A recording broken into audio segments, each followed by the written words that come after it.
Olwairo ndi ku bakyala. Simanyi lwaki nekubidde nnyo ku sayidi y'abakyala lwansonga nti funye complaints nnyingi nnyo eziva eri abaami abakyala Muwunya Wansi. Lwaki womala okushevinga toyisaayo akaniimu ako osobola okukola ka skin saako n'okuwunya obulungi wansi. Ekyo nno kikola nga kiri kungulu nga tekiri munda. Singa kiva munda oba olina kyotitingira ddala kuva munda, ennyinimu eyambako ku skin yawano wansi okusobola okubeera nga erabika bulungi saako n'okubeera nga ewunya bulungi. Waliwo omwami yagudde omukyala ebbakuli yazaako aba n'amazzi ga inbox yange nangamba Ssenga nagudde omukyala bakuli naye omukyala abadde awunya ate nga n'amazzi ge naganywedde ng'abadde gakola ki gawunya. Nawulidde nga nennyala mu mutima so nga ate bwe babitukola bitunyumira. Naye singa oba oyagala bakola ebintu ebyo weetereeze beera mukyala muyonjo munno ogenda omumuteerawo ekintu ekyo nga mu butuufu kiyonjo. Abakyala muyiga obuyonjo. Ekintu eky'obuyonjo kiyinza okukukyayo omwagalwawo naye nga ki buyonjo. Naye ng'ekintu kitono nnyo togenda kuva wano olinnye ennyonyi olyoke weeyonje nedda. Wano wooli wennyini okola ki weeyonjezaawo naye bugayaavu bwammwe ng'abakyala. Muwunya Wansi infection wezijja temuzijjanjaba. Just kyomirayo akawekaawo kamu n'ogamba nteredde. Naye nga tokoze eki nga toteredde ogenda okuvaamu amazzi agakuvaamu nga mutuufu gakola ki gawunya. Owunya wansi owunya akamu owunya enkwawa. Buli wamu owunya ku gwe enviiri ziwunya tozinaabamu. Naye nga naawe ogamba noonya musajja agenda okumpasa noonya omusajja yandeseewo biki ng'ocomplaining. Naye nga ate ekigobako abasajja kiri ku ggwe kennyini osobola okukola ki okukitereeza. Mbagambye kozesa enniimu okusobola okuziyiza okuwunya wansi kungulu n'okulongoosa skin. Gisalemu beera nga ogyeyisaayo wansi eyo. Ojja kulaba skin yo ng'ekola ki ng'ewunya bulungi. Awo nno ggwe ng'ekisu kyo kiva munda omala amazzi agawunya ovaamu amazzi agawunya. Ekisu ekyo tukijjanjaba. Kiva ku infection, kiva kukozesa family planning n'obeera nga tolwala. Ekisu ekyo kwe kikola ki kwe kiva.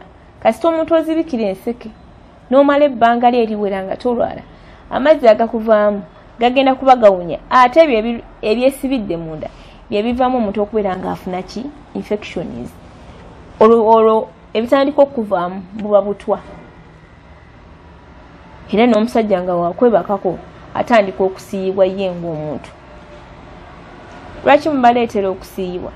Wadde nga n'abasajja babiyina era babitambuza. Era nammwe abasajja njasaba mukole ki mwejjanjabise. Eddagala lya infection weeriri.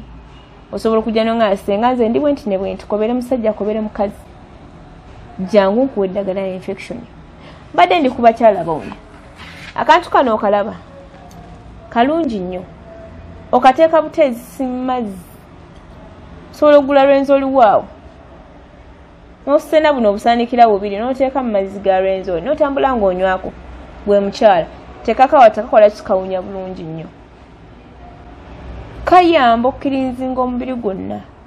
Ne woba ofuka omusulo nga teguvaamu kivundu kikola ki kiwunya. Kubanga ebizibu ebyo biri mu bakyala baki bangi ate nga bye bizibu byammwe. Oli n'abeera n'empale n'ayambala empale naye oli okumusemberawo we bati ng'alina ekivundu ekimuvaamu. Golowooza kiba ki ebyo? Yes, n'emirabu emizi wali muntu. Ennyindo ne sene zisika ng'olina ebintu by'okola ki by'ovaamu. Golowooza omuntu ayinza lowooza ki? Ate bw'ataba mukwano gwo tagamba naye waba mukwano gwo agamba ati gundi olina akantu weekati akakuvaamu weekole ki weeyonje. Nja kulagirirako katono nnyo nga nkugambye enniimu osobola gimikisingamu ekigaji nobeera ng'obitawaaza bw'omuntu awunya ekiswa ekibi nobeera ng'obitawaaza. Fumba tandika okukola ki okubitawaaza, bijja kuyambako okuwunya akaswa akabi kungulu. Naye singa biva munda wejjanjabe n'eddagala. Jangu kuwa eddagala nebyenkulagidde osigale ng'obikozesa.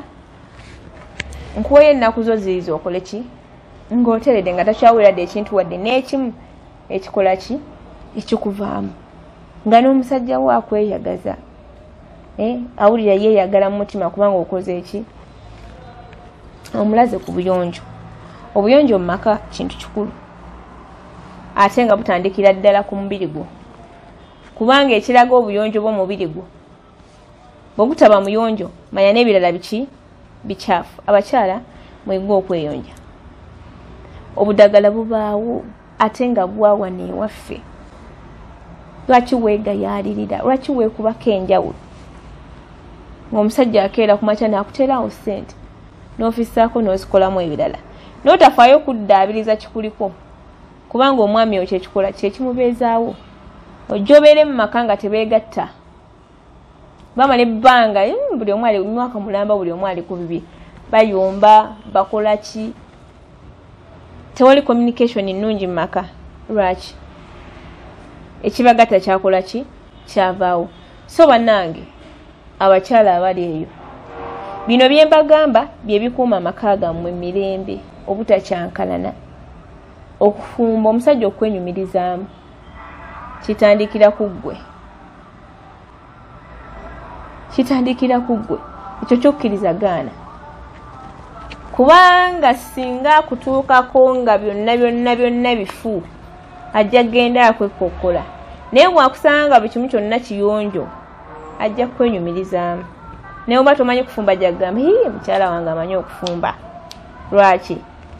Wasooka kufumba eri munda, abalala gye batalaba, ye gy'alaba wakola ki watereezaayo. So munnange ali eyo tereezaayo. Jange wasenga baserebu nkole ki nkuwa eddagala. Ssenga Mabilizi buli kimu kyonna nkiina. Tewali kitakola ki kitaliiwo, gwe kasita otuukirira. Ate nga nja sooka nkubuulire buli kimu, buli kyobuuza. Gwoba olina kyoyagala okwebuuza jangu ku ofiisi wendi neebuuzaako, tambula ogende, nja kuwa ansa ate nkubuulire n'engeri y'okukola ki y'okukikolamu. Nze Ssenga Mabilizi nsangibwa Mulago 2 opposite ne church ya Kakande. Enamba y'essimu eri 0704737114. Nyongera okutumira ku bantu b'e Luweero, Mbarara, Masaka, Arua, Sudaani, mbatumirako mwenna. Mwebale kulaba Ssenga Mabilizi, mwebale kumwagala. Buli omu gy'ali mu kiti kye nkoze eki mutumiddeko. Mubeere bulungi, mweraba.